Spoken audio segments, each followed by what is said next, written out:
자, 이번 시간에는 유압 유니트에 사용되는 전기 실험 장비 가지고 공유압 그 회로에 가장 많이 나오는 자기유지 회로라는 것을 한번 해볼게요. 그 회로에 가장 근간이 되고 기본이 되는 게 자기유지 회로예요. 이것도 실제 자기유지 회로가 항상 공유압 그 실기 시험의 회로에 보면 항상 들어갑니다. 제일 처음에 자기유지 회로로서 그죠? 자기유지 회로가 반드시 들어가게 돼 있어요. 그래서 이 자기유지 회로에 대해서 완벽하게 이해를 하고 있지 않으면 회로를 처음부터 구성하는데 상당히 어려움을 겪을 수 있습니다. 겪을 수 있기 때문에 자기유지 회로를 완벽하게 이해할 수 있도록 이번 시간에 좀 편한 마음으로 자기유지 회로를 하나 일단 제가 그려보도록 할게요. 자기유지 회로는 스위치를 하나 씁니다. 푸시 버튼이라고 하죠. 푸시 버튼. A 접점에 푸시 버튼 1을 쓰고 B 접점에 푸시 버튼 2를 쓸 거예요. 그 다음에 저는 그 릴레이를 여기 기호가 틀리겠습니다. 우리 일반적인 기호가 공유압 시험을 볼 때는 K로 쓰는데 저는 원래 이제 그 릴레이를 약호로 얘기할 때는 R과 X 또는 K 이렇게 써요. 근데 저는 X를 좀 많이 쓰는 편이라 그래서 저는 X의 첫 번째다. 릴레이가 첫 번째다. 이렇게 이 소개들은 A 접점을 이용해서 자기 유지를 시키고 또 하나의 X1의 A 접점을 이용해서 램프를 한번 켜보도록 하겠습니다. 이게 가장 기본적인 자기유지 회로죠. 요거를 한번 이 회로를 구성을 한번 해보도록 하겠습니다. 요거를 좀 생각을 하시면서 해야 될 것 같아요. 그러면 회로들은 좀 치우고 회로를 치우면 또 안 되려나? 어떡하지? 이렇게 놓을까? 자, PMP형이라고 했죠? PMP형으로 동작을 시키다 보니 마이너스는 미리 연결을 해 놓으면 좋다. 여기 마이너스가 보시면 여기 우리 이 유니트로 보면은 A1, A2로 되어 있으면 A2에 마이너스네요. 여기 램프도 보면 마이너스 쪽이 하나 되어 있죠. 그러니까 마이너스 쪽에 두 개의 선으로 연결을 미리 해 두는 게 좋습니다. 램프에 마이너스 하나 연결하고 릴레이에 하나 연결을 하고 이걸 전원 파워 서플라이 마이너스에 연결을 한다. 그러면 일단 마이너스는 미리 된 겁니다. 그러면 이렇게 마이너스를 미리 연결을 해놓고 반드시 마이너스는 청색으로 연결하고 플러스는 적색으로 연결하라. 이 룰을 잘 지키면 서로 얘가 합선, 단락이 서로 붙는 경우는 거의 존재하지 않습니다. 그래서 마이너스를 미리 연결을 해놓는 게 가장 좋습니다. 그래서 여기 보면 PB1이라고 하죠.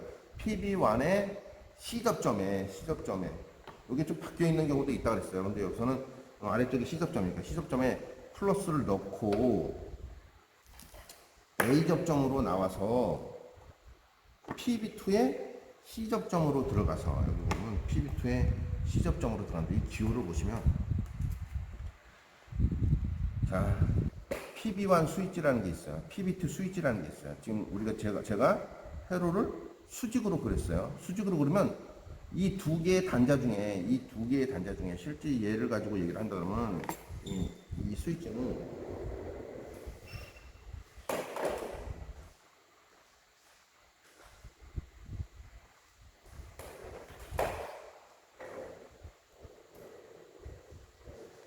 실제 부품으로 보면 이렇게 생긴 거죠.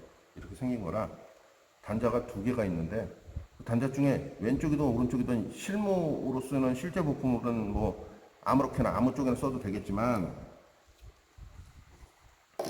회로상으로는 수직으로 회로를 그렸으면 위쪽에 있는 단자를 C접점으로 했죠.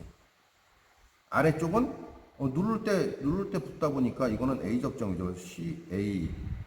PB2는 B 접점으로 연결되어 있어요. B 접점 왼쪽에 모자처럼 생긴 이게 왼쪽에 돼 있다 보니까 그럼 이것도 부품이 위쪽이 C 접점이죠. C. 밑에는 B. 이렇게 얘기하시면 돼요. 이렇게. 이것도 릴레이 속에 들은 접점인데, 그죠? 계전기 접점이라고 할 수도 있겠죠. 그럼 이것도 위쪽이 C, 밑에는 A, 여기도 C, A 이렇게 할 수 있겠죠. 근데 이제 수직이 아니라 수평으로 회로를 그리는 경우도 있어요. 수평으로 이렇게 해서 수평으로 그리는 경우도 있죠. 수평으로도 그립니다. 이렇게 수평으로 그리다 보면 왼쪽에 있는 것이 C접점, 왼쪽. 오른쪽에 있는 것은 뭐 A 접점이나 B 접점이나 A 접점 이렇게 얘기할 수 있겠죠. 수직과 수평이 일단 C 접점과 A 접점, C 접점과 B 접점. C 접점은 수직으로 그리면 위쪽이 C 접점이고 밑에가 A 접점, B 접점이다.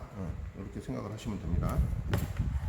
그래서 지금 C 접점과 A 접점에다가 해서 PB2에 C 접점으로 들어가서 다시 B 접점으로 나와서 X1의 코일로 들어가죠. X1의 코일. 자, 무슨 X1의 코일. A1이라고 써있는 X1의 코일로 들어갑니다. 그러면 이렇게 되면 일단은 릴레이는 동작을 해요. 릴레이는 동작을 하나 자기 유지는 안 돼. 누를 때만 동작을 하지. 누를 때만. 눌렀다 띄어야 이게 이래야 자기 유지가 되는 건데 지금 여기를 연결하지 않았어요. 이쪽에는 보여줬던 X1이라는 걸 통해 가지고 PB2 사이에다 넣지 않았어요. 그래서 회로가 이렇게 구성이 돼야 되는데 지금 이렇게만 구성된 거죠. 그래서 요에 있는 것을 구성을 해야 돼요. 그래서 이게 X1이라는 보조 접점 아니면 뭐 A 접점을 하나 이용해서 지금 접점이 여기 하나 둘 셋 네 개 있으니까 제일 앞쪽에 있는 11번 C 접점에다가 플러스를 넣고 얘가 A 접점으로 나와서 그죠? A 접점으로 14번에 A 접점으로 나와서 PB1과 PB2 사이 PB1의 A 접점이나 PB1의 여기 보면 A 접점이나 PB2의 C 접점 여기 서로 연결됐으니까 서로 연결돼 있잖아요. 그러니까 여기다 꽂아도 되고 이 아래쪽에 꽂아도 되는 거죠. 그건 아래쪽에 꽂아요. 아래쪽에 꽂으면 일단 자기 유지가 끝난 거예요. 자기 유지 회로가 완성되었어요. 한번 눌렀다 떼었더니 계속 자력에 의해서 셀프, 자기 스스로 계속 자기를 유지하는 거죠. 유지하면서 동작을 하게 돼요. PB2를 누르면 리셋 꺼지겠죠. 자, 이렇게 이때 램프를 동작시켜라. 그러면 그 옆에 있는 접점을 또 이용해야 돼요. 그 옆점에 있는 그 접점을 또 하나 이용해서 얘를 켜게 되는 거죠. 그게 자기 유지가 된 거죠. 그때 사실 이제 회로를 그리다 보면 여기에 X1의 접점 1번, 2번 두 번째 걸 써가지고 램프를 켜야 되는데 이 X1의 바로 밑에다가 이렇게 연결해서 램프를 장착하는 경우도 있어요. 근데 이거는 잘못된 것입니다. 왜 잘못됐느냐?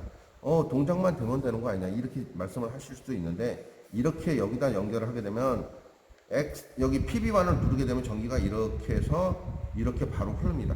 릴레이를 통하지 않더라도 릴레이의 접점을 통하지 않더라도 불이 들어오게 돼 있어요. 자, 보시면 제가 이제 이게 램프 쪽으로 가는 거였잖아요. 요걸 아까 여기 A 접점 첫 번째 A 접점에서 동작은 그대로 합니다. 끄고 켜고 동작은 그대로 하죠. 그죠? 근데 이 릴레이가 없어도 릴레이 지금 전화 하나 뺐어요. 빼도 불은 들어옵니다. 너무 자기 유지는 안 되지만 그렇다 그러면 우리는 릴레이를 통해서 릴레이의 접점을 통해서 자기 유지를 시키고 그때 램프가 동작하게 했는데 실제는 다른 방법에 의해서 이렇게 문제가 생긴 거예요. 자기 유지는 아니더라도 램프가 켜지는 거죠. 이거는 굉장히 큰 중요한 회로라고 쳤으면 이거는 엄청난 잘못된 회로가 되는 거죠. 그래서 이렇게 접점이 아직도 세 개는 남아있으니까 그 옆으로 옮겨서 이렇게 반드시 릴레이의 접점을 이용해서 켜주는 게 좋습니다. 이럴 때는 릴레이가 동작을 하지 않으면 켜질 수가 없잖아요. 그죠? 이렇게 릴레이의 접점을 이용해서 자기 유지를 하고 그때 램프를 동작시키는 그런 것입니다. 자기 유지 회로는 이렇게 간단해요. 근데 이제 이걸 이용해서 뭔가를 동작시키는 거기 때문에 뭐 간단하지만 가장 근간이 되고 기본이 되는 것이기 때문에 반드시 이해를 하고 있어야 된다. 이해를 하고 있어야 회로를 구성하고 순차 제어를 구성하는데 조금이나마 조금이 아니라 굉장히 큰 도움을 주겠죠. 기본이기 때문에. 자, 그래서 자기 유지 회로를 만드는 것은 여기까지 하도록 하겠습니다.